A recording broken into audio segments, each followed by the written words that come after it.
80வது விடுதலை தின வாழ்த்துக்கள் அனைவருக்கும்.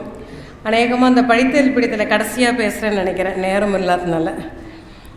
நான் சென்ற முறையே இதை உங்களிடம் பதிவு செய்ய வேண்டும் என்று விரும்பினேன். முக்கியமான செய்தி இதில் படித்ததில் பிடித்ததும் சென்று வந்த இடத்துல நான் கவனித்த 2 செய்திகளை இணைத்து இன்றைய சமூகத்திற்கு தேவையான ஒரு முக்கிய செய்தியை நான் கொடுக்கிறேன்.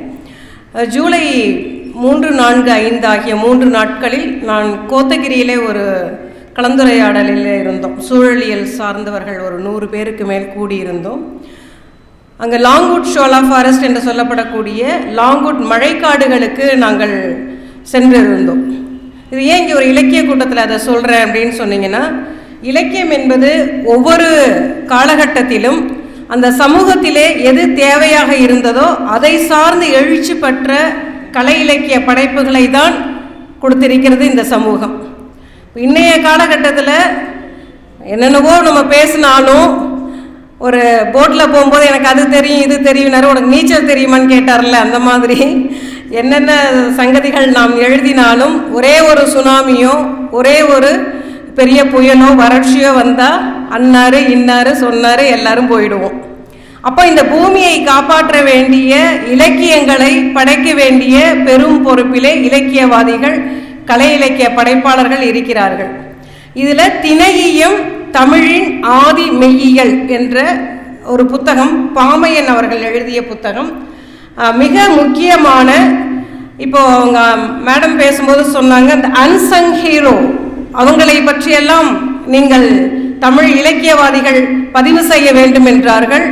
இதில் தமிழர்களுக்கென்று தனியாக மெய்யியல், அதாவது ஒரு பிலாசபி இல்லை என்றும், தமிழர்களுக்கென்று ஒரு வரலாறு இல்லை, தமிழர்களுக்கென்று தனி கடவுள் இல்லை, அந்த கடவுள்களுக்கான பணுவல்கள் இல்லை என்றெல்லாம் நான் சொல்லவில்லை. பல்வேறு ஐரோப்பிய அறிஞர்களும் ஆங்கிலேயர்களும் இன்னும் அழுத்தமாக தெளிவாக திறந்தபடி சொல்ல வேண்டும் என்றால், வடநாட்டை பற்றி அந்த சமஸ்கிருதத்தில் இருந்து தான் தமிழுக்கு இவையெல்லாம் வந்தது என்று டாக்டர் சர்வப்பள்ளி ராதாகிருஷ்ணன் பதிவு செய்திருக்கிறார். வேற எப்படி அவர் பதிவு செய்வார்? அவர் அப்படிதான் பண்ணுவார். ஆனால் தமிழர்களுக்கு என்று ஒரு மெய்யியல் இருந்திருக்கிறது. தமிழ் எப்படி இல்லாமல் இருக்கும்? சாக்ரட்டிஸ் ஒரு எழுத்து எழுதியிருக்கிறாரா? ஒரு எழுத்து கூட எழுதாத சாக்ரட்டிஸ் உலகத்தின் மெய்யியலின் தந்தை என்று கொண்டாடப்படும் பொழுது 3500 ஆண்டுகளுக்கு முன்பாக தொல்காப்பியத்தையும் திருக்குறளையும் படைத்த தமிழன் எப்படி மெய்யியல் இல்லாமல் வாழ்ந்திருப்பான்? அந்த மெய்யியல் என்பது திணை. குறிஞ்சி, முல்லை, மருதம், நெய்தல் என்ற நானிலமும் மருவி வர பாலை நிலமும் தான் தமிழனின் ஒட்பம், அதாவது ஞானம் என்பதை நிறுவுகின்ற முதல் நூலாக திணையியம் தமிழனின் ஆதி மெய்யியல் என்ற நூல் இருக்கிறது. சிம்பிளாக முடிச்சிடுறேன். அதாவது இப்போ காலநிலை மாற்றத்தில் நமக்கு பார்த்துருப்போம், அஸ்ஸாமில் வெள்ளம் வந்துட்டுருக்கு, பல்வேறு நாடுகளில் வெள்ளம் வருது, நம்ம சைடு வறட்சியாக இருக்குது, இங்கே மழையே இல்லாமல் இருக்கிறோம் நம்ம இந்த ஆகஸ்டில்.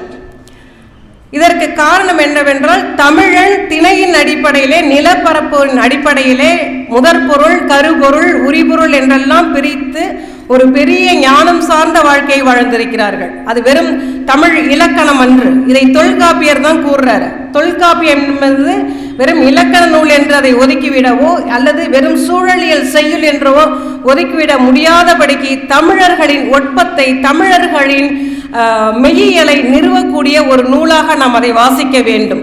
எப்படின்னு பாருங்க, நெய்தல் என்ப கடலும் கடல் சார்ந்த நிலத்திலும் நாம் செய்த தவறு தான் இன்னைக்கு எல்நினோ. கடல்ல கொண்டு போய் குப்பையை கொட்டுறது, கடல்ல கொண்டு போய் வேண்டாத வேலைகளெல்லாம் செய்யும் பொழுது கடலோட மேற்பரப்பு சூடாகி வர்றது தான் இந்த எல்நினோ. இப்போ நெய்தல் இடையூறு ஆயிடுச்சு, சீர்குலைந்து விட்டது என்றால் அங்கிருந்து உருவாக வேண்டிய மேகம் குறிஞ்சி என்ற மலையும் மலை சார்ந்த இடத்திலும் போய் மோதினாதான் மழையா வரும். ஆனால் இந்த மேகம் பருவம் மாறி உருவாகின்றது. குறிஞ்சி நிலத்தில் இருக்கக்கூடிய மலைகள் எல்லாம் நாம் குவாரியாக்கி விட்டோம் என்பதனாலே மழை பெய்வதற்கான முகாந்திரமோ இடமோ அளவோ மாறி போகிறது. இந்த குறிஞ்சியில் பெய்யக்கூடிய மழையை முல்லை என்ற காடும் காடு சார்ந்த இடமும் மேய்ச்சல் நிலமும் தான் தண்ணீரை கொண்டு வந்து மருத நிலத்திற்கு சேர்க்க வேண்டிய இடத்திலே இருக்கிறது. ஆனால் முல்லையில் இருக்கிற காடுகளை அழிச்சிட்டோம், மேய்ச்சல் நிலத்தை பிளாட்டு போட்டுட்டோம். அப்போ மருத நிலத்துக்கு நீர் வந்தால் சோறு கொடுக்கும், குறிஞ்சி நீர் கொடுக்கும், மருதம் சோறு கொடுக்கும். அப்போ காலநிலை மாற்றம் என்று ஒன்று வந்துவிட்டால் உணவு பாதுகாப்பு கேள்விக்குறியாகிவிடும். இன்றைக்கே அரிசி கிலோ விலை ஏறிடுச்சு. ஸோ இதை போன்ற பல ஞானங்களை மெய்யியலை கொண்டிருக்கின்ற விஷயங்களெல்லாம் நம்ம படித்து அதை தங்களுடைய படைப்புகளிலே கொண்டு வர வேண்டும். லாங்வுட் ஷோலா ஃபாரஸ்ட்டை சொல்கிறதுக்கு நேரம் இருக்கான்னு தெரியல, நேரம் இல்லைன்னு நினைக்கிறேன். நேரத்தின் அருமை கருதி அதை அடுத்த கூட்டத்தில் நம்ம அதை குறித்து அவசியம் பேச வேண்டும். நன்றி, வணக்கம்.